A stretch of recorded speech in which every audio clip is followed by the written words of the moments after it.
Good evening, welcome to civilians. അപ്പോൾ ഇന്ന് നമ്മൾ നോക്കാൻ പോകുന്ന ചാപ്റ്റർ എന്ന് പറയുന്നത് ആർച്ച് ആണ്. ബാക്കിയുള്ള ചാപ്റ്റേഴ്സിനെ വെച്ചിട്ട് ആർച്ചിന്റെ പ്രത്യേകത എന്ന് പറഞ്ഞാൽ ഡയറക്റ്റ് ക്വസ്റ്റ്യനാണ് ചോദിക്കുന്നത്. അതായത് ടെക്നിക്കൽ ടേംസ് തന്നിട്ട് അതിന്റെ ഡെഫിനിഷൻ തരും, എന്നിട്ട് ഓപ്ഷൻസിൽ 4 ഒരെണ്ണം മാത്രമായിരിക്കും കറക്റ്റ്. അപ്പം ടെക്നിക്കൽ ടേംസ് ആണ് വളരെയധികം ഇമ്പോർട്ടൻ്റ് ആയിട്ട് ആർച്ചിൽ നിന്ന് ചോദിക്കുന്നത്. അപ്പോൾ ജസ്റ്റ് നമുക്ക് ആർച്ച് എന്താണെന്ന് നോക്കിയതിന് ശേഷം അതിന്റെ ടെക്നിക്കൽ ടേംസിലേക്ക് കടക്കാം. സോ ഫസ്റ്റ് ഇത് തന്നെ നമ്മൾ കടക്കുകയാണ്, എന്താണ് arch, what is an arch. അപ്പോൾ നിങ്ങൾക്ക് ഈ ഇമേജ് റെപ്രസെൻറ്റേഷനിലൂടെ നിങ്ങൾക്ക് മനസ്സിലാവുന്നുണ്ട് ഈ ഒരു കർവ് പോലെ ഇരിക്കുന്ന അല്ലെങ്കിൽ ഈ ഒരു ഷേപ്പിൽ ഇരിക്കുന്ന ഒരു സ്ട്രക്ചറാണ് ആർച്ച് എന്ന്. അപ്പോൾ ഈ ആർച്ചിലേക്ക് നോക്കുമ്പോൾ ഇതിന്റെ ഒരു പ്രത്യേക തരം യൂണിറ്റ് വെച്ചിട്ടാണ് ആർച്ച് കൺസ്ട്രക്ട് ചെയ്തിരിക്കുന്നത്. അതിന്റെ പ്രത്യേക തരം യൂണിറ്റ് എന്ന് പറയാൻ കാരണം അതിന്റെ ഷേപ്പ് നിങ്ങൾ ശ്രദ്ധിച്ചാൽ നിങ്ങൾക്ക് മനസ്സിലാവും. ഏകദേശം ഇങ്ങനെ ആയിരിക്കുന്നത്. ദാ ഞാൻ ജസ്റ്റ് ഒന്ന് മാറ്റി വരച്ച് കാണിച്ചു തരാം. ദാ ഇങ്ങനെ ആയിരിക്കുന്നത് ഈ യൂണിറ്റ്. ഈ യൂണിറ്റിനെ ഇംഗ്ലീഷിൽ വിളിക്കുന്നത് വെഡ്ജ് ഷേപ്ഡ് യൂണിറ്റ്. ഇതിന്റെ ഷേപ്പിന്റെ ബേസിസിലാണ് കേട്ടോ ഞാൻ പേര് പറഞ്ഞത്. എന്ത് ആണെന്ന് ചോദിച്ചാൽ, എന്ത് ഷേപ്പുള്ള യൂണിറ്റ് ആണെന്ന് ചോദിച്ചാൽ wedge shaped unit. Wedge shaped unit. അപ്പം ഈ വെഡ്ജ് ഷേപ്ഡ് യൂണിറ്റ് എടുത്ത് അറേഞ്ച് ചെയ്ത് വയ്ക്കുമ്പോൾ കിട്ടുന്ന ഒരു സ്ട്രക്ചറിനെ വിളിച്ച പേരാണ് ആർച്ച് എന്ന് പറയുന്നത്. സോ ഇതിന്റെ ഡെഫിനിഷൻ എങ്ങനെയാണ്? Mechanical arrangement of wedge shaped units of stone or brick. നമ്മൾ പറഞ്ഞതിന്റെ ഇംഗ്ലീഷ് ഇതാണ് പറഞ്ഞത്. മെക്കാനിക്കൽ അറേഞ്ച്മെന്റ് എന്ന് പറഞ്ഞാൽ ഞാൻ ചെന്നിട്ട് ഈ വെഡ്ജ് ഷേപ്പ് ആയിട്ടുള്ള സാധനം എടുത്ത് അടുക്കി വെക്കുമ്പോൾ കിട്ടുന്ന ഈ ഒരു സ്ട്രക്ചറിനെ വിളിച്ച പേരാണ് ആർച്ച്. ആ ഒരു വെഡ്ജ് ഷേപ്പ് ആയിട്ടുള്ള ഈ ഒരു യൂണിറ്റ് പ്രിപ്പയർ ചെയ്തിരിക്കുന്ന മെറ്റീരിയൽ എന്താണെന്ന് ചോദിച്ചാൽ ഒന്നെങ്കിൽ അതൊരു കല്ലാകാം അല്ലെങ്കിൽ ചുടുകല്ലാകാം. So it can be either stone or brick. ഇതിനെയാണ് ആർച്ച് എന്ന് പറയുന്ന ഒരു സ്ട്രക്ചറിനെ ഡിഫൈൻ ചെയ്യുന്നത്. ഇനി ഒരു ആർച്ചിലേക്ക് നമ്മൾ കുറച്ചും കൂടെ ഡീറ്റെയിൽ ആയിട്ട് പോവുകയാണെങ്കിൽ ഇത് എവിടെയാണ് പ്രൊവൈഡ് ചെയ്യുന്നതെന്ന് ചോദിക്കാം. നെക്സ്റ്റ് ചോദ്യം അത് തന്നെയാണ്, എവിടെയാണ് ആർച്ച് പ്രൊവൈഡ് ചെയ്യുന്നത്. അപ്പം നിങ്ങൾ നോക്കുകയാണെങ്കിൽ ഈ ഒരു ആർച്ചിൽ കൂടെ നമുക്ക് ആൾക്കാർക്ക് അങ്ങോട്ടും ഇങ്ങോട്ടും നടക്കാൻ പറ്റുന്ന ഒരു സ്ഥലമാണ്. അപ്പോൾ നമ്മുടെ വീടുകളിലും നമ്മൾ പുറത്തേക്കും അകത്തേക്കും വരാറുണ്ട്. അതിനെ നമ്മൾ ടെക്നിക്കലി പറയുന്നത് ഓപ്പണിങ്സ് എന്നാണ്. എന്താണ്? ഓപ്പണിങ്സ്. സോ അതിനുള്ള ഉത്തരമാണ് ഞാനിപ്പോൾ പറഞ്ഞത്. ആർച്ച് എവിടെയാണ് കൊടുക്കുന്നത് ചോദിച്ചാൽ it is directly provided above openings. വളരെ ഇമ്പോർട്ടൻ്റ് ആയിട്ടുള്ള ഒരു പോയിന്റ് ആണ് കേട്ടോ. PSCക്ക് ചോദിക്കാൻ പറ്റിയതും ചോദിച്ചിട്ടുമുള്ള ഒരു ചോദ്യമാണ് ഞാനിപ്പോൾ പറഞ്ഞത്. So the arches are directly provided above the openings. ഈ ആർച്ച് എന്ന് പറയുന്ന സ്ട്രക്ചർ ശരിക്കും ഇത്രയും പോർഷൻ മാത്രമേ ഉള്ളൂ കേട്ടോ. ഇതാണ് ആർച്ച് എന്ന് പറയുന്നത് ശരിക്കും. അപ്പോൾ ഈ ആർച്ച് ഇത്രയും സ്ട്രോങ് ആയിട്ട് ഇരിക്കണമെങ്കിൽ it should have a good support. നല്ല സപ്പോർട്ട് വേണം. ഈ ഒരു സപ്പോർട്ടിനെ വിളിച്ച പേരാണ്, ഈ ഒരു സപ്പോർട്ട്, ഈ ആർച്ചിന്റെ രണ്ടറ്റത്തുമായിട്ട് കൊടുത്തിരിക്കുന്ന സപ്പോർട്ടിനെ വിളിച്ച പേരാണ് abutments. The end support of an arch, അതിനെയാണ് അബട്ട്മെന്റ്സ് എന്ന് പറയുന്നത്. So an arch should be having strong supports at the end. ആ സ്ട്രോങ് സപ്പോർട്ടിനെ വിളിച്ച പേരാണ് അബട്ട്മെന്റ്സ് എന്ന് പറയുന്നത്. വളരെയധികം ഇമ്പോർട്ടൻ്റ് ആയിട്ടുള്ള ഒരു പോയിന്റ് ആണ് ഞാൻ ഇപ്പോൾ പറഞ്ഞത്. ഒരു ആർച്ചിന് അതിൻ്റെ അറ്റത്ത് വളരെ സ്ട്രെങ്ത് കൂടിയ സപ്പോർട്ടുകളാണ് വേണ്ടത്. ആ സപ്പോർട്ടുകളെ വിളിച്ച പേരാണ് അബട്ട്മെന്റ്സ്. ഇനി ഒരു പോയിന്റും കൂടെ പറഞ്ഞാൽ ഈ ആർച്ചിന്റെ ഇൻട്രൊഡക്ഷൻ കഴിഞ്ഞു. ഈ ആർച്ചിലേക്ക് വരുന്ന ലോഡ് അല്ലെങ്കിൽ ആർച്ചിൽ നിന്നുള്ള ലോഡ് എന്ത് വഴിയാണ് അല്ലെങ്കിൽ ഏത് രൂപത്തിലാണ് ട്രാൻസ്ഫർ ചെയ്യുന്നതെന്ന് ചോദിക്കും. ഈ രൂപത്തിലാണ് ലോഡ് ട്രാൻസ്ഫർ ചെയ്യുന്നത്. ഇതിനെ ആർച്ച് ആക്ഷൻ എന്നാണ് വിളിക്കപ്പെടുന്നത്. Arch action. So the load is transferred by the arch through the arch action. അത് ചോദിക്കാൻ പറ്റിയ ഒരു ചോദ്യമാണ്, എന്നാലും നോട്ട് ചെയ്ത് വെച്ചേക്കുക. The load is transferred to the arch the load is transferred from the arch to the abutment through arch action. Arch action വഴിയാണ് ആർച്ചിൽ നിന്ന് സപ്പോർട്ടിലേക്ക് ലോഡ് ട്രാൻസ്ഫർ ആവുന്നത്. സോ വിത്ത് ദിസ് നമ്മൾ ആർച്ചിന്റെ ഇൻട്രൊഡക്ഷൻ ഏകദേശം കഴിഞ്ഞിരിക്കുകയാണ്. അപ്പോൾ നമ്മൾ കൂടുതലായിട്ട് ഞാൻ വലിച്ചു നീട്ടുന്നില്ല. നമുക്ക് വളരെ ഇമ്പോർട്ടൻറ്റും കോറുമായിട്ടുള്ള പോയിന്റിലേക്ക് നമുക്ക് കിടക്കാം. അപ്പൊ എന്താണ് നമുക്ക് വളരെ ഇമ്പോർട്ടൻ്റ് ആയിട്ടുള്ളത് ഞാൻ തുടക്കത്തിൽ പറഞ്ഞു. അതെ, വേറൊന്നുമല്ല, ടെക്നിക്കൽ ടേംസ് ആണ്. സോ നമ്മൾ ഡയറക്റ്റ് ആയിട്ട് ടെക്നിക്കൽ ടേംസിലേക്ക് കടക്കുകയാണ്. സോ ടെക്നിക്കൽ ടേംസ് ഡിഫൈൻ ചെയ്യാൻ വേണ്ടി ഞാൻ ജസ്റ്റ് ഒരു ഇമേജ് റെപ്രസെൻറ്റേഷൻ ആണ് ഇവിടെ കാണിച്ചിരിക്കുന്നത്. അപ്പോൾ ഈ ഒരൊറ്റ ഇമേജ് റെപ്രസെൻറ്റേഷൻ വെച്ച് തന്നെ നമുക്ക് പെട്ടെന്ന് ടെക്നിക്കൽ ടേംസ് പഠിക്കാം. സോ എല്ലാവരും ദയവ് ചെയ്ത് പെട്ടെന്നൊന്ന് ഈ ഡയഗ്രാം ഒന്ന് വരച്ചെടുക്കുക. കാരണം ഈ ഡയഗ്രാം വരച്ചു കഴിഞ്ഞാൽ നമുക്ക് ഡയറക്റ്റ് ആയിട്ട് അങ്ങ് തുടങ്ങാം. ഓക്കെ, അപ്പോൾ ഈ ഒരു ഡയഗ്രത്തിൽ വെച്ച് നമ്മൾ അങ്ങ് തുടങ്ങാൻ പോവുകയാണ്. അപ്പോൾ ഈ ഡയഗ്രാം എന്ന് നിങ്ങൾ നോക്കുമ്പോൾ ശരിക്കും നമ്മളൊരു എന്താ പറയുക, സ്കൂൾ കാലഘട്ടങ്ങളിൽ നമ്മൾ കോമ്പസ് ഉപയോഗിക്കുന്നുണ്ടായിരുന്നു അല്ലേ? കോമ്പസ് ഉണ്ട്, സർക്കിൾ വരയ്ക്കാറുണ്ട്, സെമി സർക്കിൾ വരയ്ക്കാറുണ്ട്, സെക്ടർ വരയ്ക്കാറുണ്ട്. അപ്പോൾ അതേപോലെയാണ് വരച്ചിരിക്കുന്നത്. ഒരു സെന്റർ പോയിന്റ് ഉണ്ട്, ആ സെന്റർ പോയിന്റ് ഉപയോഗിച്ച് കർവുകൾ വരച്ചു വെച്ചിരിക്കുകയാണ്. അപ്പോൾ ഒരു ആർച്ച് കൺസ്ട്രക്ട് ചെയ്യണമെങ്കിലും ഒരു സെന്ററിന്റെ ആവശ്യമുണ്ട്. സോ ഒരു ആർച്ചിന്റെ സെന്റർ, ആർച്ചിന് ഒരു സെന്റർ ഉണ്ടോ എന്ന് ചോദിച്ചാൽ ആർച്ചിന് സെന്റർ ഉണ്ട്. ആ സെന്ററിനെ ടെക്നിക്കലി വിളിക്കുന്ന പേര്, the technical word for the centre of the arch, the geometrical centre of the arch, അതിനെ സെന്റർ എന്ന് തന്നെയാണ് പറയുന്നത്.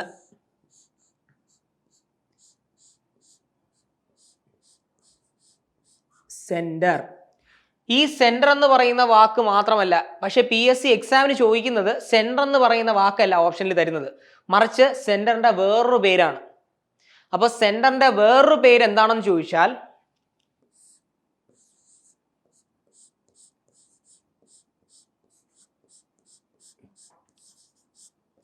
സ്ട്രൈക്കിംഗ് പോയിന്റ് എന്നാണ്. So the another name for the centre, സെന്ററിന്റെ വേറൊരു പേരെന്ന് പറയുന്നത് സ്ട്രൈക്കിംഗ് പോയിന്റ് എന്നാണ്. കാരണം ഒരു തവണത്തെ PSC എക്സാമിന് ചോദിച്ച ചോദ്യം ഇങ്ങനെയായിരുന്നു, the geometrical centre of the arch. എന്നിട്ട് ഓപ്ഷനിൽ ആരായിരുന്നു കിടന്നിരുന്നത്? സെന്ററിന് പകരം സ്ട്രൈക്കിംഗ് പോയിന്റ് ആയിരുന്നു കിടന്നിരുന്നത്. അപ്പൊ അത് വളരെ ഇമ്പോർട്ടൻ്റ് ആയിട്ട് നോട്ട് ചെയ്ത് വയ്ക്കുക. അതേപോലെ തന്നെ എക്സാമിന് നിങ്ങൾ പ്രിപ്പയർ ചെയ്യുമ്പോൾ ഒരാൾക്ക് ഒന്നിൽ കൂടുതൽ പേര് വരുന്നുണ്ടെങ്കിൽ അത് നല്ല രീതിയിൽ പഠിക്കുക. കാരണം നിങ്ങൾക്ക് അറിയാവുന്ന വാക്കിനേക്കാളും അറിഞ്ഞൂടാത്ത വാക്കായിരിക്കും PSC ചിലപ്പോൾ ചോദിക്കുന്നത്. സോ നിങ്ങളിപ്പോൾ ആദ്യമായിട്ട് സെന്റർ എന്ന് പറയുന്ന വാക്ക് നിങ്ങൾ കേട്ട് കാണും, പക്ഷേ സ്ട്രൈക്കിംഗ് പോയിന്റ് ആദ്യമായിട്ടായിരിക്കും കേൾക്കുന്നത്. അപ്പോൾ കൂടുതൽ ചാൻസ് ചോദിക്കുന്നത് സ്ട്രൈക്കിംഗ് പോയിന്റ് ആയിരിക്കും. എന്ന് വെച്ച് സെന്റർ ചോദിച്ചുകൂടാന്നല്ല, ചോദിക്കാം. ഓക്കെ ആണല്ലോ. അപ്പോൾ നമുക്ക് സെന്റർ എന്ന് പറയുന്ന പോയിന്റ് ഉണ്ടെങ്കിൽ നമുക്ക് റേഡിയസിന്റെ സഹായത്തോടു കൂടി നമുക്ക് എന്ത് വരയ്ക്കാം? കർവ് വരയ്ക്കാൻ പറ്റും അല്ലേ? അപ്പോൾ ഞാൻ സെന്ററിന്റെ സഹായത്തോടു കൂടി ആർച്ചിന്റെ ഇന്നർ കർവും വരച്ചു, ഔട്ടർ കർവും വരച്ചു. ആർച്ചിന്റെ എന്തൊക്കെ വരച്ചു? ഇന്നർ കർവും വരച്ചു, ഔട്ടർ കർവും വരച്ചു. ഒരു ആർച്ചിന്റെ ഇന്നർ കർവിനെ വിളിച്ച പേരാണ്, ടെക്നിക്കൽ ഡെഫിനിഷൻ ആണ് പറയാൻ പോകുന്നത്. അപ്പോൾ നമ്മുടെ ഫസ്റ്റ് ടേം കഴിഞ്ഞു കേട്ടോ, ഫസ്റ്റ് ടേം കഴിഞ്ഞു. രണ്ടാമത്തെ ടെക്നിക്കൽ ടേമിലേക്ക് പോവുകയാണ്. എന്താണ്? The inner curve of the arch. The inner curve of the arch. Inner curve of ആർച്ചിനെ വിളിച്ച പേരാണ് intrados.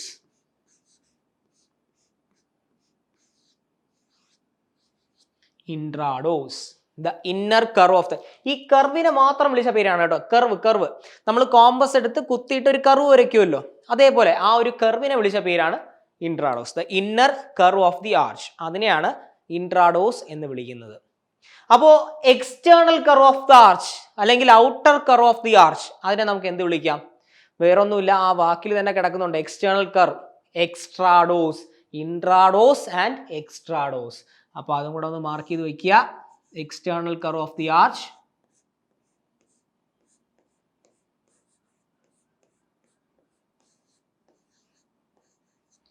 Extrados.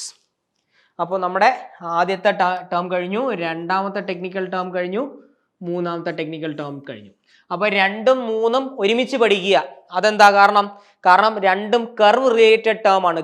CURVE, curve related term ആയതുകൊണ്ട് ഒരുമിച്ച് തന്നെ പഠിക്കുക. So inner curve of the arch ഇൻട്രാഡോസും outer curve of the arch അതിനെ extrados എന്നും വിളിക്കാം. ഓക്കെ ആണല്ലോ. അപ്പൊ രണ്ട് കർവ് വരച്ചാൽ നമുക്കിനി അതിനിടയ്ക്ക് എന്ത് ഫില്ല് ചെയ്യുക? ഒരു വെഡ്ജ് ഷേപ്പ് യൂണിറ്റ് ഫില്ല് ചെയ്യണമെന്ന് പറഞ്ഞല്ലേ? വെഡ്ജ് ഷേപ്ഡ് യൂണിറ്റ് എടുത്ത് ഫില്ല് ചെയ്യുമെന്ന് പറഞ്ഞു. അപ്പോൾ ഞാൻ ആ വെഡ്ജ് ഷേപ്പ് യൂണിറ്റിനെ ഒന്ന് തിരിച്ചു കൊണ്ടുവരുവാണ്.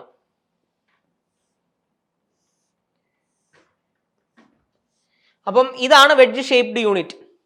ഈ കാണുന്നതാണ് wedge shaped unit.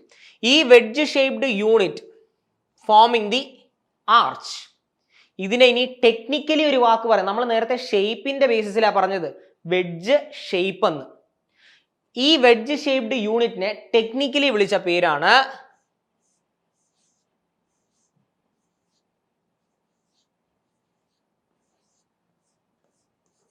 Voussoir. Voussoir എന്നാണ് ടെക്നിക്കലി വിളിച്ച പേര്. സോ എങ്ങനെ വൂസ്വാറിനെ ഡിഫൈൻ ചെയ്യാന്ന് ചോദിച്ചാൽ wedge shaped units of an arch, അതിനെയാണ് വൂസ്വാർ എന്ന് വിളിക്കുന്നത്. Voussoir, wedge shaped unit of an arch. Wedge shaped unit of an arch, അതിനെയാണ് വൂസ്വാർ എന്ന് പറയുന്നത്. അപ്പോൾ ഈ വൂസ്വാറിന്റെ സഹായത്തോടു കൂടി നമ്മൾ എന്ത് ചെയ്തു? 2 കർവ് വരച്ചായിരുന്നു, ഇൻട്രാഡോസും എക്സ്ട്രാഡോസും. അതിനിടയ്ക്കേക്ക് നമ്മൾ ഓരോ യൂണിറ്റും നമ്മൾ എടുത്ത് അടുക്കി അങ്ങ് വെച്ചു. ഓക്കെ ആണല്ലോ. അടുക്കി വെച്ചതിന് ശേഷം നമ്മൾ എല്ലാവരും കൂടെ ഈ ഒരു പോർഷനിൽ വന്ന് നിൽക്കുക. താഴെ നിന്ന് നമ്മൾ മുകളിലോട്ട് നോക്കുമ്പോൾ അവിടെ ഒരു സർഫസ് ക്രിയേറ്റ് ചെയ്തിരിക്കുകയാണ് ഇപ്പം, അല്ലേ? ഈ വെഡ്ജ് ഷേപ്പ് യൂണിറ്റ് എടുത്ത് നമ്മൾ ഇങ്ങനെ പ്ലേസ് ചെയ്ത് കഴിഞ്ഞിട്ട് നമ്മൾ അടിയിൽ ചെന്ന് നോക്കുമ്പോൾ അവിടെ ഒരു സർഫസ് ക്രിയേറ്റ് ചെയ്തു. ഇപ്പൊ നമ്മൾ നേരെ നമ്മുടെ റൂമിൽ നിന്ന് മുകളിലേക്ക് നോക്കുമ്പോൾ നമ്മൾ സർഫസ് ആണ് കാണുന്നത്, അല്ലേ? സീലിംഗ് എന്ന് പറയുന്ന സർഫസ് ആണ് കാണുന്നത്. അതേപോലെ തന്നെ നമ്മൾ ഇവിടെ നിന്ന് മുകളിലോട്ട് നോക്കുമ്പോൾ ആ ഒരു കർവ്ഡ് സർഫസ് ആണ് കാണുന്നത്. ആ surface, the inner surface of an arch, അതിനെ വിളിച്ച പേരാണ് സോഫിറ്റ്. അതിനെ വിളിച്ച പേരാണ് soffit.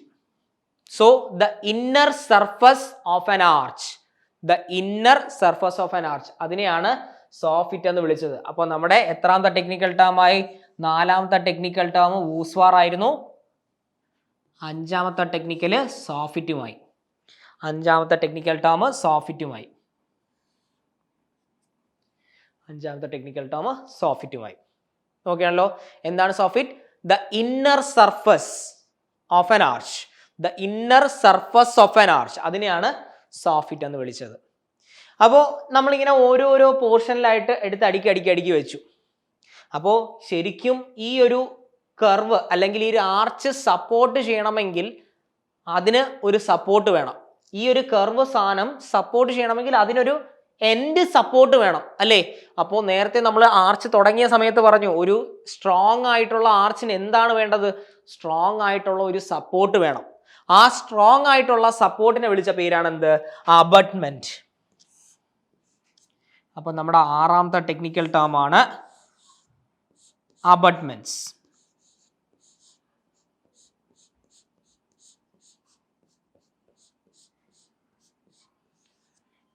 The end support of an arch, അങ്ങനെയാണ് അബട്ട്മെന്റ്സിന്റെ ഡെഫിനിഷൻ എന്ന് പറയുന്നത്.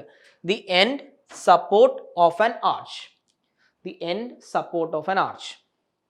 ഇനി ആ ഒരു സപ്പോർട്ടിലേക്ക് നോക്കുമ്പോൾ 2 സപ്പോർട്ട് ഉണ്ട്, 2 എൻഡ് സപ്പോർട്ടാണ്. ഇത് രണ്ടിനെയും അബട്ട്മെന്റ് എന്നാണ് പറയുന്നത് കേട്ടോ. രണ്ടിനെയും അബട്ട്മെന്റ് എന്ന് തന്നെയാണ് പറയുന്നത്. ഇനി ആ ഒരു അബട്ട്മെന്റിലേക്ക് നോക്കുകയാണെങ്കിൽ, ആ ഒരു അബട്ട്മെന്റിന്റെ മുകളിലത്തെ സർഫസിലോട്ട് പോവുകയാണെങ്കിൽ ആ സർഫസ് ഇൻക്ലൈൻഡ് ആയിട്ടാണ് വച്ചിരിക്കുന്നത്.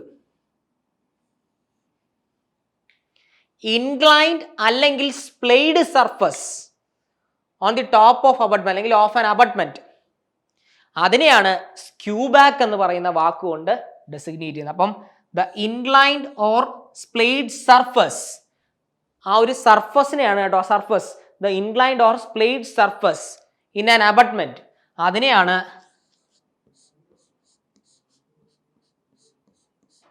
സ്ക്യൂബാക്ക് എന്ന് പറയുന്നത്.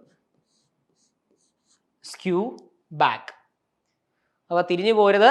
N support of an arch അബട്ട്മെന്റും ആ അബട്ട്മെന്റിന്റെ മുകളിൽ ഇൻക്ലൈൻഡ് ആയിട്ട് അല്ലെങ്കിൽ സ്പ്ലേഡ്, SPLAYD, ഇൻക്ലൈൻഡിന്റെ വേറൊരു വാക്കാണ് കേട്ടോ സ്പ്ലേഡ് എന്ന് പറയുന്നത്.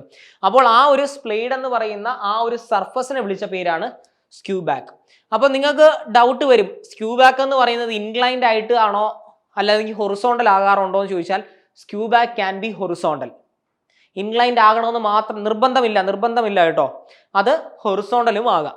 സോ ആ ഒരു സ്ക്യൂബാക്ക് എന്ന് പറയുന്നത് നമ്മുടെ ഈ ഒരു പിക്ചറൽ റെപ്രസെന്റേഷൻ, ഈ ഒരു ആർച്ചിന്റെ ടെക്നിക്കൽ ടേംസിന് വേണ്ടി എടുത്ത ആ ഒരു പിക്ചറൽ റെപ്രസെൻറ്റേഷനിൽ സ്ക്യൂ ബാക്ക് എന്ന് പറയുന്നത് ഇൻക്ലൈൻഡ് ആയിരുന്നു. അതുകൊണ്ടാണ് ഞാൻ ഇൻക്ലിനേഷൻ വെച്ചിട്ട് പറഞ്ഞത്. So the inclined surface on an abutment, അതിനെയാണ് സ്ക്യൂ ബാക്ക് എന്ന് പറയുന്നത്. സോ സ്ക്യൂ ബാക്ക് എന്ന് പറയുന്നത് നമ്മുടെ 6ാമത്തെ അല്ല 7ാമത്തെ ടെക്നിക്കൽ ടേം ആയിട്ട് മാറിയിരിക്കുകയാണ്. 7ാമത്തെ ടെക്നിക്കൽ ടേം. ഇനി സ്ക്യൂ ബാക്ക്, അപ്പോൾ നമ്മൾ നേരത്തെ പറഞ്ഞു നമ്മളെടുത്ത് എന്ത് അറേഞ്ച് ചെയ്ത് വെച്ചു, വൂസ്വാർ എന്ന് പറയുന്ന വെഡ്ജ് ഷേപ്ഡ് യൂണിറ്റ് എടുത്ത് അറേഞ്ച് ചെയ്ത് വെച്ചു എന്ന് പറഞ്ഞു.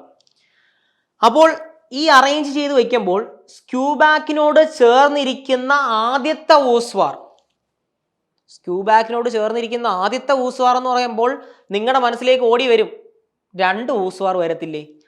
ദാ ഇതും അബട്ട്മെന്റ് ആണ്, അല്ലെങ്കിൽ ഇത് സ്ക്യൂ ബാക്ക് ആണ്, ഇതും സ്ക്യൂ ബാക്ക് ആണ്. ഈ 2 സ്ക്യൂ ബാക്കിനോട് ചേർന്നിരിക്കുന്ന ആദ്യത്തെ വൂസ്വാർ കണ്ടോ, 2 എണ്ണം വരും. ഈ 2 വൂസ്വാറുകളെയും അല്ലെങ്കിൽ ഓരോ വൂസ്വാറുകളെയും ഒരു ടെക്നിക്കൽ ടേമിലാണ് പറയുന്നത്.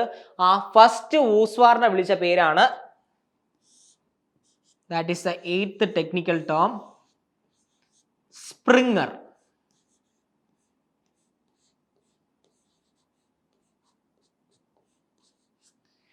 SPRINGER, സ്പ്രിംഗർ എന്നാണ് പറയുന്നത്.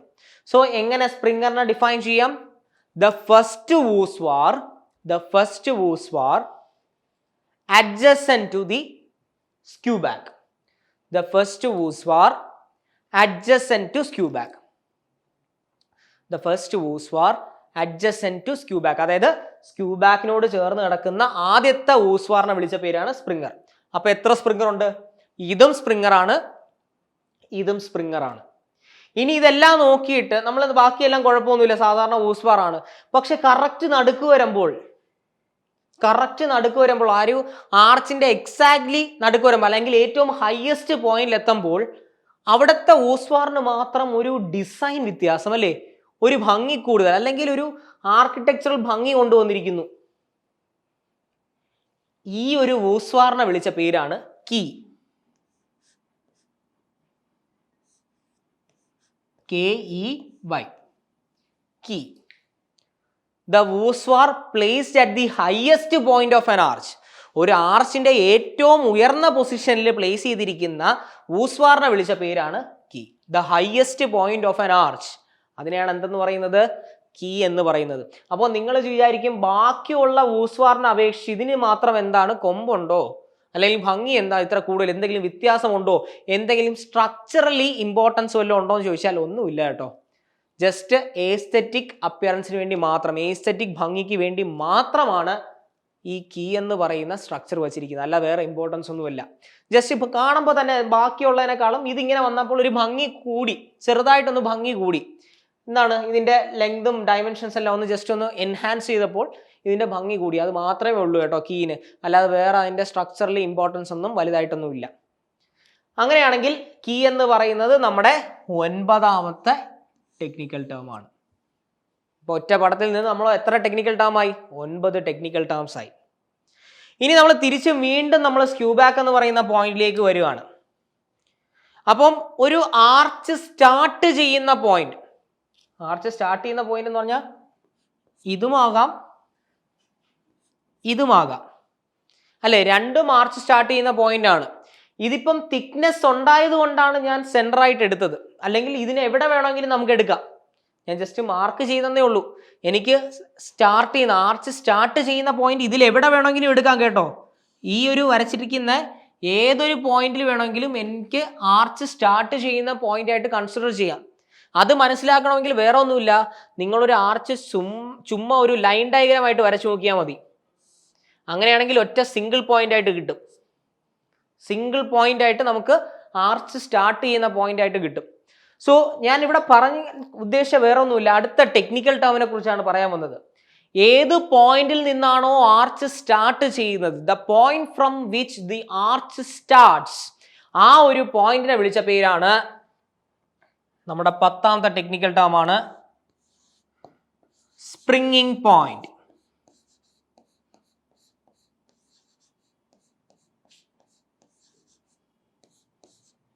അപ്പം ഇതാണ് springing point. The point from which, ഇതല്ല പോയിന്റ്, ഇതിൽ എവിടെ വേണമെങ്കിലും വരാം കേട്ടോ. സ്പ്രിങ്ങിങ് പോയിന്റ് എന്ന് പറയുന്ന ഈ ഒരു ലൈനിൽ എവിടെ വേണമെങ്കിലും വരാം. മാസ് ക്യൂ ബാക്ക് എന്ന് പറയുന്ന പോയിന്റിൽ എവിടെ എടുത്താലും അതിനെ സ്പ്രിങ്ങിങ് പോയിന്റ് എന്ന് വിളിക്കാം. So the point from which the arch starts, the point from which the arch starts, അതിനെയാണ് സ്പ്രിങ്ങിങ് പോയിന്റ് എന്ന് വിളിക്കാറുള്ളത്. അപ്പോൾ ഒരു ആർച്ച് എടുക്കുമ്പോൾ എത്ര സ്പ്രിങ്ങിങ് പോയിന്റ് ഉണ്ട്? ഒരു ആർച്ച് എടുക്കുമ്പോൾ ജസ്റ്റ് ഒരു ഔട്ട് ഓഫ് ക്യൂരിയോസിറ്റി ഞാൻ ചോദിച്ച ചോദ്യമാണ്. ഒരു ആർച്ച് എടുക്കുമ്പോൾ എത്ര സ്പ്രിങ്ങിങ് പോയിന്റ് ഉണ്ട്? ഇതൊരു സ്പ്രിങ്ങിങ് പോയിന്റ് ആണ്. ഇവിടെ നിന്നും ആർച്ച് സ്റ്റാർട്ട് ചെയ്യാം, എനിക്ക് വേണമെങ്കിൽ ഇവിടെ നിന്നും ആർച്ച് സ്റ്റാർട്ട് ചെയ്തൂടെ? ചെയ്യാം. അങ്ങനെയാണെങ്കിൽ എത്ര സ്പ്രിങ്ങിങ് പോയിന്റ് ഉണ്ട് ഒരു ആർച്ചിന്? 2 സ്പ്രിങ്ങിങ് പോയിന്റ് ആണ്. ഇതാണ് ഒരു ആർച്ച്. ഈ ഒരു ആർച്ച് എടുക്കുമ്പോൾ എത്ര സ്പ്രിങ്ങിങ് പോയിന്റ് ഉണ്ടെന്ന് ചോദിച്ചാൽ 2 സ്പ്രിങ്ങിങ് പോയിന്റുകളാണ് ഉള്ളത്. ക്ലിയർ ആണെന്ന് വിശ്വസിക്കുന്നു. There is 2 springing points. കുഴപ്പമൊന്നുമില്ലല്ലോ. ശരി, അങ്ങനെയാണെങ്കിൽ ഈ 2 സ്പ്രിങ്ങിങ് പോയിന്റ്സുകളെ തമ്മിൽ ഞാൻ ഒരു ഇമാജിനറി ലൈൻ വെച്ച് ജോയിൻ ചെയ്യാൻ പോവുക, ഒരു സാങ്കല്പികമായിട്ടുള്ള ലൈൻ. അപ്പോൾ ഞാൻ സ്പ്രിങ്ങിങ് പോയിന്റ് അല്ലെങ്കിൽ സ്പ്രിങ്ങിങ് പോയിന്റ് എന്ന് പറയുന്നത് ഇവിടെയാണ് കിടക്കുന്നത് വിചാരിച്ചു. അപ്പോൾ അവിടെ നിന്ന് ഞാനൊരു ഇമാജിനറി ലൈൻ വെച്ച് ജോയിൻ ചെയ്തു. ആരെ? 2 സ്പ്രിങ്ങിങ് പോയിന്റുകളെ ഞാൻ ഒരു ഇമാജിനറി ലൈൻ വെച്ച് ജോയിൻ ചെയ്യുന്നു. സോ ആ ഒരു ഇമാജിനറി ലൈനെ വിളിച്ച പേരാണ് നമ്മുടെ 11th ടെക്നിക്കൽ ടേം. സോ ഇങ്ങനെ എഴുതാം: the springing points are joined using an imaginary line called springing line. ഇതാണ് സ്പ്രിങ്ങിങ് ലൈൻ.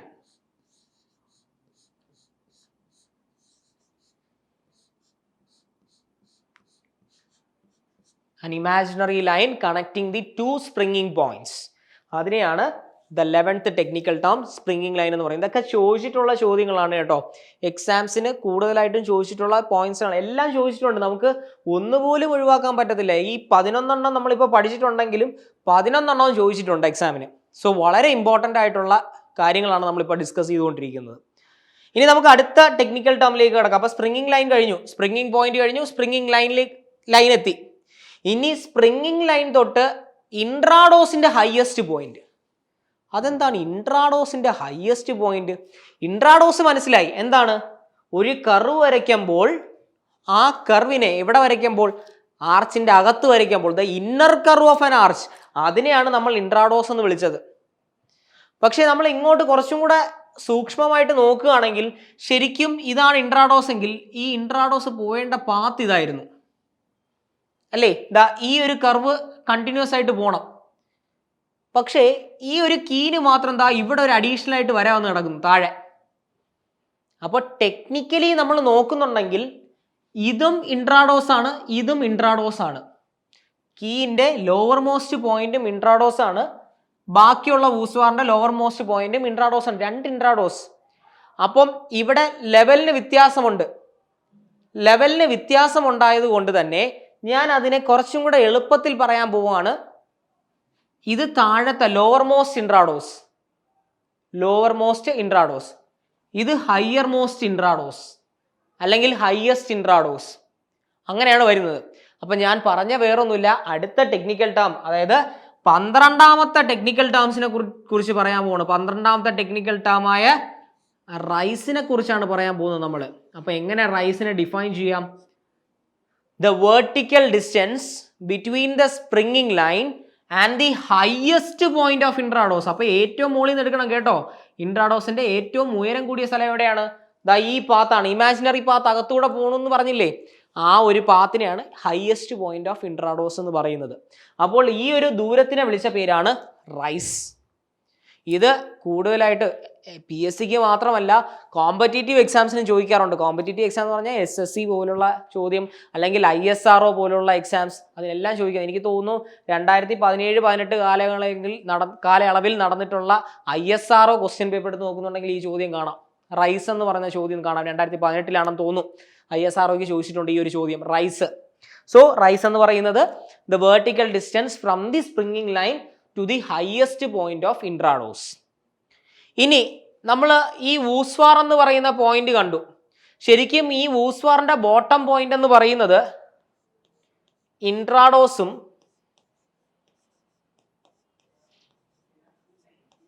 ഹയസ്റ്റ് പോയിന്റ് എക്സ്ട്രാഡോസും ആണ്. 2 പോയിന്റ് നിങ്ങൾക്ക് കാണാൻ പറ്റും അല്ലേ? ഇതില് വേറൊന്നുമില്ല, ഇത് ഇൻട്രാഡോസും ഇത് എക്സ്ട്രാഡോസും ആണെങ്കിൽ ഞാൻ ദാ ഇതിലെ ഒരു ടേം, ഒരു മെമ്പർ എടുത്ത്, ഇതിലെ ഒരു മെമ്പർ പീസ് എടുത്തുകൊണ്ട് ഞാൻ ഇവിടെ കൊണ്ടുവച്ചു.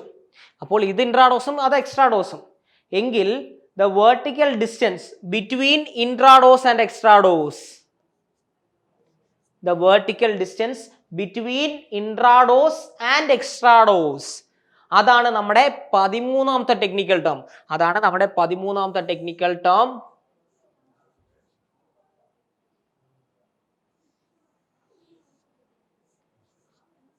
ഡെപ്ത് അല്ലെങ്കിൽ ഹൈറ്റ്. ഡെപ്ത് അല്ലെങ്കിൽ HEIGHT, ഡെപ്ത് അല്ലെങ്കിൽ ഹൈറ്റ്. അപ്പൊ ഡെപ്ത് അല്ലെങ്കിൽ ഹൈറ്റിനെ എങ്ങനെ ഡിഫൈൻ ചെയ്യാം?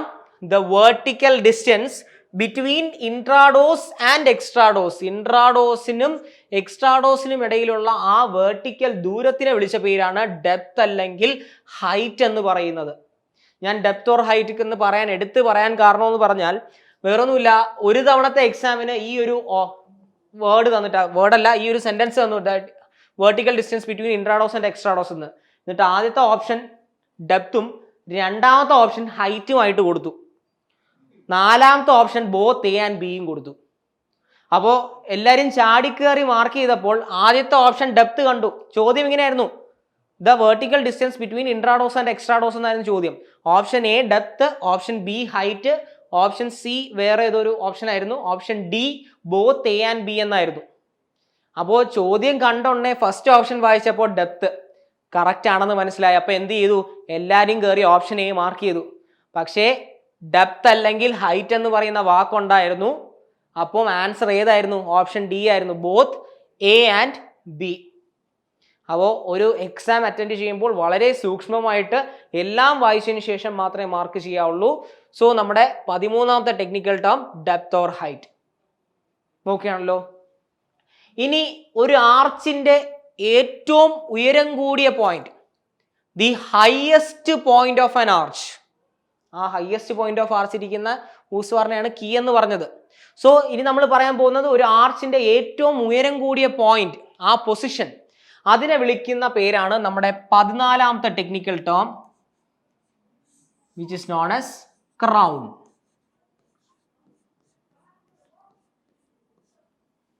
So the highest point of an arch, the highest point of an arch, അതിനെയാണ് എന്ത് പറയുന്നത്? ക്രൗൺ എന്ന് പറയുന്ന ടെക്നിക്കൽ ടേം കൊണ്ട് ഉദ്ദേശിക്കുന്നത്. നമ്മളെ സാധാരണ ഈ കിരീടം വയ്ക്കുന്നത് ഏറ്റവും തലയിലില്ലേ, ഏറ്റവും ഉയരം കൂടിയ സ്ഥലം തല ഹെഡിലാണ്. അപ്പൊ അങ്ങനെ ആലോചിച്ചാൽ മതി. ഏറ്റവും ഉയരം കൂടിയ പൊസിഷനെ വിളിച്ച പേര് ക്രൗൺ എന്നാണ്. ഇനി ഞാൻ എന്താ ചെയ്യുന്നത് ചോദിച്ചാൽ, ഈ ക്രൗണിൽ നിന്ന് ഞാൻ ഒരു ടാൻജന്റ് വരച്ചു. ഈ ടാൻജന്റിനും എക്സ്ട്രാഡോസിനും ഇടയ്ക്കുള്ള പോർഷൻ ഇതാണ് എക്സ്ട്രാഡോസ്, ഇതാണ് ടാൻജന്റ്. അപ്പോൾ ദാ ഇത്രയും പോർഷൻ. ഇത് കണ്ടിട്ട് ഒരു ഇറഗുലർ ട്രയാങ്കുലർ ഷേപ്പ് ആയിട്ട് ഫീൽ ചെയ്യുന്നുണ്ടോ നിങ്ങൾക്ക്? ഇറഗുലർ ട്രയാങ്കുലർ ഷേപ്പ് തോന്നുന്നുണ്ടല്ലേ? ഞാൻ റെഗുലർ ട്രയാങ്കിൾ എന്നല്ല പറഞ്ഞത്, ഇറഗുലർ ട്രയാങ്കിൾ. ട്രയാങ്കിൾ ആണോ ചോദിച്ചാൽ ട്രയാങ്കിൾ ആണ്, പക്ഷെ പെർഫെക്റ്റ്ലി ട്രയാങ്കിൾ ആണോ ചോദിച്ചാൽ അല്ല. അതാണ് ഞാൻ അങ്ങനെ പറയുന്നത്, ഇറഗുലർ ട്രയാങ്കിൾ. ഈ ഒരു ഇറഗുലർ ട്രയാങ്കിളിനെ വിളിച്ച പേരാണ് നമ്മുടെ 15ാമത്തെ technical term,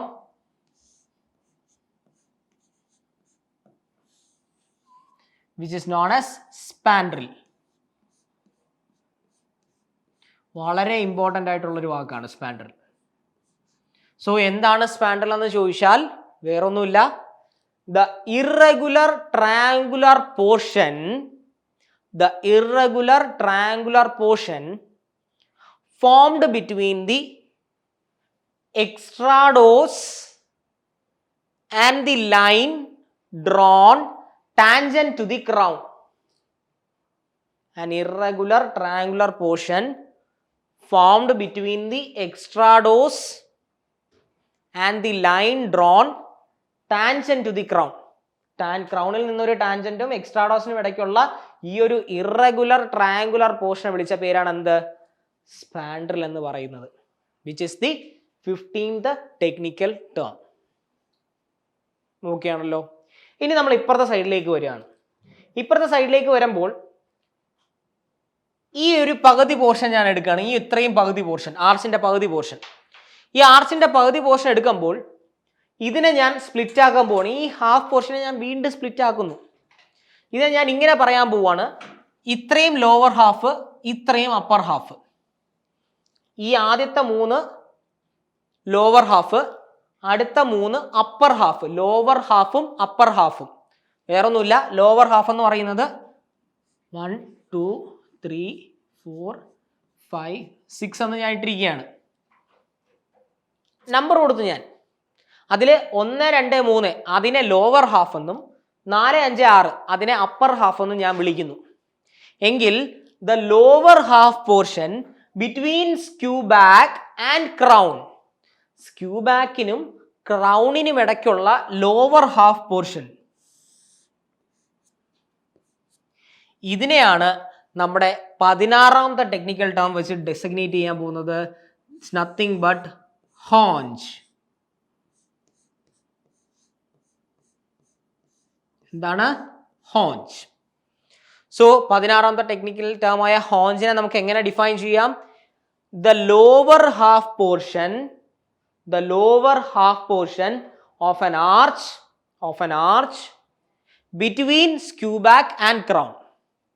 The lower half portion of an arch, the lower half portion of an arch between skew back and crown, between skew back and crown. അപ്പോൾ ഈ ഒരു ഇമേജിൽ തന്നെ നമുക്കിപ്പം 16 ടെക്നിക്കൽ ടേമായി, 16 ടെക്നിക്കൽ ടേമായി. ഇനി ഒരെണ്ണം കൂടെ ഞാൻ പറയാൻ പോവുകയാണ്. ഈ ഒരു ഇമേജ് വെച്ചിട്ട് ഒരൊറ്റ ടെക്നിക്കൽ ടേം കൂടെ പറയാൻ പോവുകയാണ്. നോക്കാം നമുക്ക് എന്താണെന്ന്. ഇത് കണ്ടിട്ട് നിങ്ങൾക്ക് എന്തെങ്കിലും തോന്നുന്നുണ്ടോ? ആർച്ചാണെന്ന് തോന്നുന്നുണ്ട് അല്ലേ? ആർച്ച് തന്നെയാണ്. പക്ഷെ എന്തോ ഒരു പ്രത്യേകത ചോദിച്ചാൽ എല്ലാം ഒരുമിച്ച് അടുക്കി വെച്ചിരിക്കുകയാണ്. എല്ലാം ഒരുമിച്ച് അടുക്കി വെച്ചിരിക്കുകയാണ് ആണല്ലോ. ഇവരെ അടുക്കി വയ്ക്കുമ്പോൾ എന്തെങ്കിലും ഒരു സാധനം സീരീസ് ആയിട്ട് അറേഞ്ച് ചെയ്ത് വെക്കുന്നുണ്ടെങ്കിൽ അതിനെ നമുക്ക് കോഴ്സ് എന്ന് വിളിക്കാം. എന്തെന്ന് വിളിക്കാം? കോഴ്സ്. COURSE.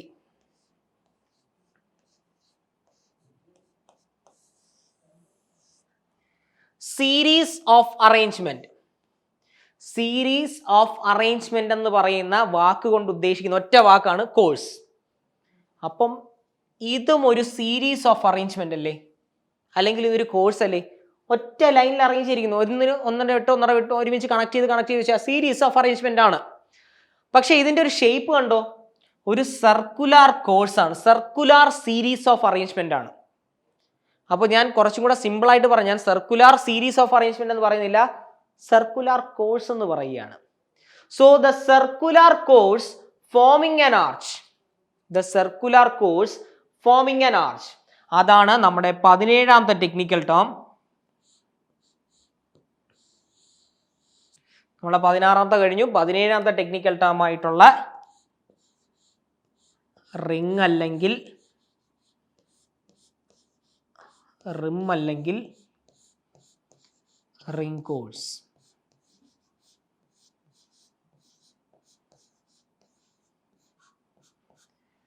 സോ 17ാമത്തെ ടെക്നിക്കൽ ടേം എന്താണ് പറയുന്നത്? The circular course forming an arch. Circular course forming an arch. Circular course forming an ആർച്ചിനെ വിളിച്ച പേരാണ് റിംഗ്. RING. റിംഗ് എന്ന് പറയാം, റിം എന്ന് പറയാം, അല്ലെങ്കിൽ റിംഗ് കോഴ്സ് എന്നും പറയാം. റിംഗ് അല്ലെങ്കിൽ റിം അല്ലെങ്കിൽ റിംഗ് കോഴ്സ്. റിംഗ് അല്ലെങ്കിൽ റിം അല്ലെങ്കിൽ റിംഗ് കോഴ്സ്. ഓക്കെ ആണല്ലോ? സിമ്പിൾ സാധനമല്ലേ? Circular course forming an arch. അപ്പോൾ നമ്മൾ തുടക്കത്തിൽ പറഞ്ഞ mechanical arrangement of edge shaped units എന്നാ പറഞ്ഞത്. അപ്പം വെറുതെ എടുത്ത് അടുക്കി വെച്ചാൽ ഈ സാധനം ഇവിടെ നിൽക്കുമോ? ഇല്ല. നമ്മൾ ജോയിന്റ് കൊടുക്കണം. ജോയിന്റ് എന്ന് പറയുന്നത് എന്താണ്?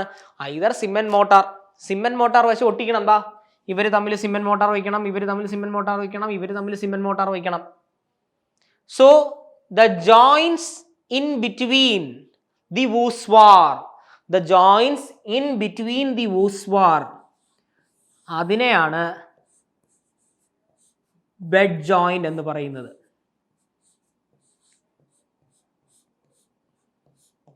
So it's the 18th technical term. അപ്പൊ എന്താണ് ബെഡ് ജോയിന്റ് എന്ന് ചോദിച്ചാൽ വൂസ്വാറുകളുടെ ഇടയ്ക്കുള്ള ജോയിന്റ്. വൂസ്വാറുകളുടെ ഇടയ്ക്കുള്ള ജോയിന്റുകളെ വിളിച്ച പേരാണ് എന്ത്? ബെഡ് ജോയിന്റ് എന്ന് വിളിക്കുന്നത്. So the joints in between the voussoir, അതിനെയാണ് ബെഡ് ജോയിന്റ് എന്ന് പറയുന്ന വാക്കുകൊണ്ട് ഉദ്ദേശിക്കുന്നത്. ഓക്കെ ആണല്ലോ. അപ്പം നമുക്ക് ഈ ഒരു പിക്ചോറൽ റെപ്രസെന്റേഷനിൽ നമ്മൾ പഠിച്ചത് 18 ടെക്നിക്കൽ ടേം ആണ്. അപ്പം ഇപ്പൊ തന്നെ നിങ്ങൾക്ക് കാണുമ്പോൾ തന്നെ എവിടെയൊക്കെ എന്തൊക്കെയോ കിളി പറഞ്ഞ അവസ്ഥയുണ്ടല്ലേ. ശരിക്കും ശ്രദ്ധിച്ചിരുന്നെങ്കിൽ എല്ലാ കാര്യങ്ങളും ഒറ്റയടിക്ക് നിങ്ങൾക്ക് കിട്ടി. വേറൊന്നുമില്ല, നിങ്ങൾ എക്സാമിന് പോകുമ്പോൾ നമ്മളിപ്പോൾ ടെക്നിക്കൽ ഡെഫിനിഷൻ പറഞ്ഞാണ് പോയതല്ലേ. നിങ്ങൾ എക്സാമിന് പോകുന്ന സമയത്ത് ഈ ഒരു ഇമേജ് മാത്രം ഇങ്ങനെ കൊണ്ടുപോയാൽ മതി, നിങ്ങൾക്ക് എല്ലാം ഓർമ്മ കിട്ടും. കാരണം അങ്ങനെയാണ് നമ്മൾ പറഞ്ഞു ഓരോന്നും പറഞ്ഞു പോയത്. ഓക്കെ ആണെന്ന് വിശ്വസിക്കുന്നു. അപ്പോൾ ഇനിയും ടെക്നിക്കൽ ടേം ഉണ്ട്, തീർന്നിട്ടില്ല. പക്ഷേ ഈ ഒരു ഇമേജിൽ നമുക്ക് പറയാൻ പറ്റിയ മാക്സിമം ടെക്നിക്കൽ ടേംസ് 18 ഇനി ബാക്കിയുള്ള ടെക്നിക്കൽ ടേംസ് നമുക്ക് നോക്കാം.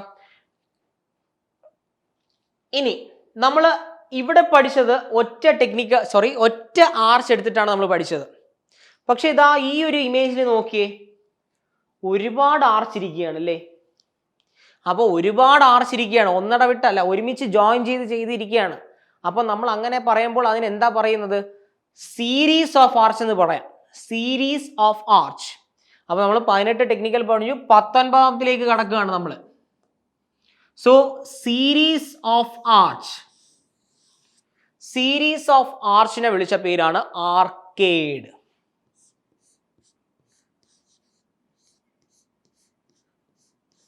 അപ്പം യൂഷ്വലി ഇതൊരു ഡിസൈൻ ക്രൈറ്റീരിയ ആയിട്ട് നമ്മൾ കൊട്ടാരങ്ങളിലൊക്കെ നമ്മൾ കാണാൻ പോവുകയാണെങ്കിൽ അവിടെ ആയിരിക്കും യൂഷ്വലി കൂടുതലായിട്ട് കാണുന്നത്. അല്ലെങ്കിൽ സ്കൂളിൽ കൊടുക്കാറുണ്ട്. നമ്മുടെ പഠിക്കുന്ന സ്കൂളുണ്ടല്ലോ, സ്കൂളും ചില കോളേജസിലൊക്കെ കാണാൻ പറ്റും. ഇങ്ങനെ പോയി നോക്കുകയാണെങ്കിൽ ഇതേ രൂപത്തിൽ ഇങ്ങനെ ഒരുപാട് ആർച്ചുകൾ അടുക്കി വെച്ചിരിക്കുന്നു. അപ്പോൾ അതിനെ ഒറ്റ വാക്കിൽ കുറേ ആർച്ചസ് ഉണ്ടെങ്കിൽ അതിനെ ഒറ്റ വാക്കായിട്ടാണ് പറയുന്നത് ആർക്കേഡ് എന്ന്. പക്ഷേ നമ്മൾ അബട്ട്മെന്റ് എന്ന് പറയുന്ന വാക്ക് കൊണ്ട് നമ്മൾ പറഞ്ഞായിരുന്നു, സപ്പോർട്ട് എന്ന് പറയുന്ന വാക്കാണ് അബട്ട്മെന്റ് എന്ന് പറഞ്ഞു. അപ്പോൾ അബട്ട്മെന്റിന് നമ്മൾ ടെക്നിക്കലി ഡിഫൈൻ ചെയ്ത ഡെഫിനിഷൻ ഇങ്ങനെയായിരുന്നു, end support of an arch എന്നാണ് അല്ലേ. End support of an arch എന്നാണ് ഡിഫൈൻ ചെയ്തത്. പക്ഷേ ഈ ഒരു സീരീസ് ഓഫ് ആർച്ച് എടുക്കുകയാണെങ്കിൽ ഇത് രണ്ടുമാണ് എൻഡ് സപ്പോർട്ട്. അതായത് ഇത് എൻഡ് സപ്പോർട്ട്, ഇതും എൻഡ് സപ്പോർട്ടാണ്, രണ്ട് എൻഡ് സപ്പോർട്ട്. അപ്പൊ ബാക്കിയുള്ളതിനെ നമുക്ക് എൻഡ് സപ്പോർട്ട് എന്ന് വിളിക്കാമോ? പറ്റത്തില്ല. അവരെ എന്താ വിളിക്കാന്ന് ചോദിച്ചാൽ ഇന്റർമീഡിയറ്റ് സപ്പോർട്ട് എന്നേ വിളിക്കാൻ പറ്റത്തുള്ളൂ. എന്താണ് ഇന്റർമീഡിയറ്റ് സപ്പോർട്ട്? അപ്പോൾ ഈ ഒരു intermediate support of an arch, the intermediate support of an arch, അതിനെയാണ് പിയർ എന്ന് വിളിക്കുന്നത്. ഇതാണ് pier. So the intermediate supports of an arch supporting an arcade. Definition ഒന്നുകൂടെ ഞാൻ പറയുകയാണ്. The intermediate support of an arch, the intermediate support of an arch, the intermediate support of an arch supporting an arcade. Supporting an arcade. Supporting an arcade. Supporting an arcade. അതിനെയാണ് pier എന്ന് പറയുന്നത്. തിരിഞ്ഞു പോരുത് കേട്ടോ. ഒരു PSC ചോദ്യം ഇങ്ങനെയായിരുന്നു ചോദിച്ചത്. An arch require strong dash. ചോദ്യം ഇങ്ങനെയാണ്, an arch require strong dash. Option A pier, Option B abutment, Option C none of the above, Option D skew back. ഇങ്ങനെയാണ് ചോദ്യം. An arch require strong dash. Option A pier, Option B abutment, Option C none of the above, Option D skew back. ഇങ്ങനെയായിരുന്നു ചോദ്യം. ഒരിക്കൽ ചോദിച്ചിട്ടുള്ള ചോദ്യമാണ് കേട്ടോ. അപ്പോൾ ആദ്യം തന്നെ പിയർ കണ്ടപ്പോൾ ചാടിക്കേറി എന്ത് ചെയ്തു? പിയർ മാർക്ക് ചെയ്തു. കാരണം പിയർ എന്ന് പറയുന്ന ഒരു ഇന്റർമീഡിയറ്റ് സപ്പോർട്ടാണ്, സപ്പോർട്ട് തന്നെയാണ്, ഒരു ആർച്ചിനെ സപ്പോർട്ട് ചെയ്യാനുള്ള ഒരു സപ്പോർട്ട് തന്നെയാണ് പിയർ. പക്ഷെ ചോദ്യം എന്താണ്? An arch require strong dash. ഇങ്ങനത്തെ ചോദ്യം വരുന്നുണ്ടെങ്കിൽ, അതായത് പിയറും അതേപോലെ തന്നെ അബട്ട്മെന്റും. ശരിക്കും ഇത് രണ്ടും കറക്റ്റ് തന്നെയാണ്, ഇല്ലെന്ന് പറയുന്നില്ല. പക്ഷേ കുറച്ചും കൂടെ ഇമ്പോർട്ടൻസ് നമുക്ക് എൻഡ് സപ്പോർട്ടിലാണ് കൊടുക്കേണ്ടത്. സോ ഇതിന്റെ കറക്റ്റ് ഉത്തരം എന്ന് പറയുന്നത് അബട്ട്മെന്റ് ആണ്. എന്താണ്? Abutment. So an arch require strong abutment. Strong abutment. ഇത് ചോദിച്ചിട്ടുള്ള ചോദ്യമാണ് കേട്ടോ. അബട്ട്മെന്റും പിയറും ഉണ്ടെങ്കിൽ അബട്ട്മെന്റ് തന്നെ മാർക്ക് ചെയ്യുക. ബോത്ത് എ ആൻഡ് ബി അങ്ങനെ ഉണ്ടെങ്കിൽ നമുക്ക് കുഴപ്പമില്ല. പക്ഷെ നൺ ഓഫ് ദി എബോവും ബാക്കി ഇത് അങ്ങനെയാണെങ്കിൽ സിംഗിൾ 1/1 വേർഡ് ഒക്കെയാണ് കിടക്കുന്നുണ്ടെങ്കിൽ ഗോ ഫോർ അബട്ട്മെന്റ്സ്. പിയർ പോരുതേ, കാരണം ഇത് ചോദിച്ചിട്ടുള്ള ചോദ്യമാണ്. ഇനി ഞാൻ നേരത്തെ പറഞ്ഞായിരുന്നു നമ്മുടെ സ്ക്യൂബാക്ക് എന്ന് പറയുന്ന ഡെഫിനിഷൻ എന്തായിരുന്നു? Skewback inclined or splayed surface on the top of abutment അല്ലെങ്കിൽ on the surface of abutment എന്നാ പറഞ്ഞത്. ആ സമയത്ത് ഞാൻ പറഞ്ഞായിരുന്നു സ്ക്യൂബാക്ക് ഇൻക്ലൈൻഡ് മാത്രമല്ല ഹൊറിസോണ്ടലും ആകാം. ഇൻക്ലൈൻഡ് മാത്രമല്ല ഹൊറിസോണ്ടലും ആകാം. അങ്ങനെ ഹൊറിസോണ്ടൽ ആകുമ്പോൾ ആ സ്ക്യൂബാക്കിന്റെ മുകളിലായിട്ട് ഒരു പ്രൊജക്റ്റിംഗ് കോഴ്സ് കൊടുക്കും. ഒരു പ്രൊജക്റ്റിംഗ് കോഴ്സ് കൊടുക്കും. ഈ പ്രൊജക്റ്റിംഗ് കോഴ്സിനെയാണ് നമ്മുടെ 21ാമത്തെ ടെക്നിക്കൽ ടേം ആയിട്ട് പറയുന്നത്, which is nothing but imposed. So എന്താണ് ഇമ്പോസ്ഡ് എന്ന് ചോദിച്ചാൽ A projecting course provided on the top of an abutment. A projecting course provided on the top of an abutment. Projecting course provided on the top of an abutment. അതിനെയാണ് impose എന്ന് പറയുന്നത്. കാരണം വേറൊന്നുമില്ല, load കുറച്ചും കൂടെ uniform ആയിട്ട് distribute ചെയ്തു പോകാൻ. അതിനെയാണ് ഇമ്പോസ്റ്റ് എന്ന് പറയുന്ന സ്ട്രക്ചർ കൊടുക്കുന്നത്. യൂഷ്വലി സ്റ്റോൺ ആയിരിക്കും കൊടുക്കുന്നത്. സ്റ്റോണിന്റെ ഇമ്പോസ്റ്റ് ആയിരിക്കും യൂഷ്വലി കൊടുക്കുന്നത്. ഓർ കോൺക്രീറ്റും കൊടുക്കാം. അതിന് കുഴപ്പമൊന്നുമില്ല. പക്ഷെ യൂഷ്വലി ചെയ്യുന്നത് സ്റ്റോണിന്റെ ആയിരിക്കും പ്രൊവൈഡ് ചെയ്യുന്നത്. പക്ഷെ ഇപ്പോൾ നമ്മൾ കോൺക്രീറ്റ് എന്ന് പറയുന്ന മെറ്റീരിയൽ RCC ആർച്ചസ് ഒക്കെ കൺസ്ട്രക്ട് ചെയ്ത് തുടങ്ങിയതിന് ശേഷം RCC തന്നെയാണ് അങ്ങ് കൊടുത്തു പോകുന്നത്. സോ ഇമ്പോസ്റ്റ് എന്ന് പറയുന്ന സാധനം ചിലപ്പോൾ കൊടുക്കണമെന്ന് ചോദിച്ചാൽ കൊടുക്കാം, കൊടുക്കണ്ടേന്ന് ചോദിച്ചാൽ കൊടുക്കണ്ട. യൂഷ്വലി ചിലയിടത്ത് കൊടുക്കും, ചിലയിടത്ത് കൊടുക്കാറില്ല. Depends upon the design criteria ആണ്. അപ്പോൾ കൂടുതലായിട്ട് ഞാൻ അങ്ങോട്ട് പോകുന്നില്ല. അപ്പം ഇമ്പോസ്റ്റ് എന്ന് പറയുന്നത് സ്ക്യൂബാക്ക് ഹൊറിസോണ്ടൽ ആകുമ്പോൾ കൊടുക്കുന്ന ഒരു പ്രൊജക്റ്റിംഗ് കോഴ്സിനെ വിളിച്ച പേരാണ് ഇമ്പോസ്റ്റ് എന്ന് പറയുന്നത്. ഓക്കെ ആണല്ലോ? ശരി, അങ്ങനെയെങ്കിൽ നമുക്ക് ഈ ഒരു ഇമേജിലേക്ക് നോക്കാം.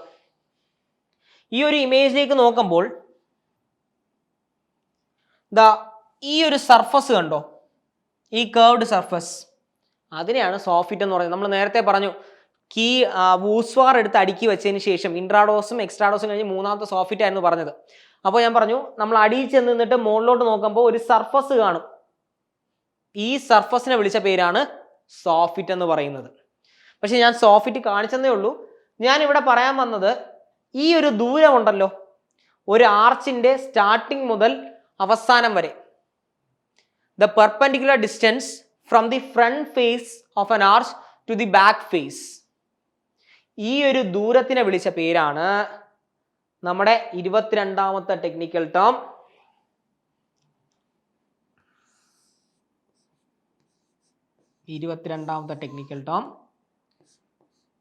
Thickness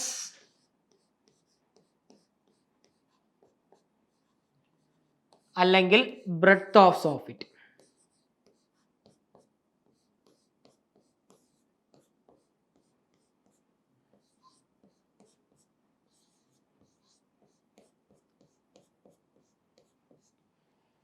Okay, the perpendicular distance from the front and back faces of an arch.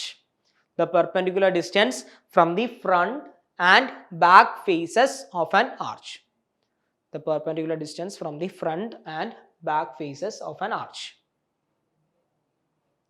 Perpendicular distance between the front and back faces of an arch. അതിനെയാണ് thickness അല്ലെങ്കിൽ breadth of soffit എന്ന് പറയുന്നത്. ഇനി ഞാൻ ഒരെണ്ണം കൂടെ പറയാൻ പോവുകയാണ്. The last one, span. Span എന്ന് പറയുന്നത് വേറൊന്നുമില്ല, the inner distance of the arch. The inner distance between the supports. അതാണ് കുറച്ചും കൂടെ കറക്റ്റ് ആയിട്ടുള്ള technical definition. The inner distance between the supports. The inner distance between the supports. അതിനെയാണ് span എന്ന് പറയുന്നത്. The inner distance between the supports, അതിനെയാണ് span എന്ന് പറയുന്നത്. സോ ടോട്ടലി നമ്മളിപ്പോൾ 23 ടെക്നിക്കൽ ടേംസ് ആണ് പഠിച്ചത്, വെറും 2 സ്ലൈഡ് വെച്ചിട്ട്. ഈ ഒരു ഇതിൽ നമ്മൾ ഏകദേശം 18 പഠിച്ചു, അടുത്തിലേക്ക് വന്നപ്പോൾ ബാക്കിയും പഠിച്ചു. സോ ടോട്ടലി 23 ടെക്നിക്കൽ ടേംസ് പഠിക്കണമെങ്കിൽ നിങ്ങൾ ഇപ്പം നമ്മൾ ഓരോന്നിൻ്റെ ഡെഫിനിഷൻ പറഞ്ഞാണ് പോയത്. അപ്പോൾ ഇത് നമുക്ക് നോക്കേണ്ട ആവശ്യമില്ല. എങ്ങനെ? നമ്മൾ ഇമേജ് മാത്രം വെച്ച് പഠിക്കുകയാണെങ്കിൽ ഈ ഒരൊറ്റ ഇമേജ് വെച്ചിട്ട് നിങ്ങൾക്ക് 23 ടെക്നിക്കൽ ടേംസും നിങ്ങൾക്ക് പുഷ്പം പോലെ പഠിക്കാം. ഓക്കെ ആണെന്ന് വിശ്വസിക്കുന്നു. അപ്പോൾ ഇത്രയുമാണ് നമുക്ക് ആർച്ചിൻ്റെ ടെക്നിക്കൽ ടേംസിനെ കുറിച്ച് പഠിക്കാനുള്ളത്. സോ ഇത് നിങ്ങൾക്ക് വരുന്ന എക്സാമിന് ഉപയോഗപ്പെടുമെന്ന് ഞാൻ വിശ്വസിക്കുന്നു. വീണ്ടും ഇതേപോലുള്ള ഒരു അവസരത്തിൽ നമുക്ക് വീണ്ടും കാണാം. Till then, thank you.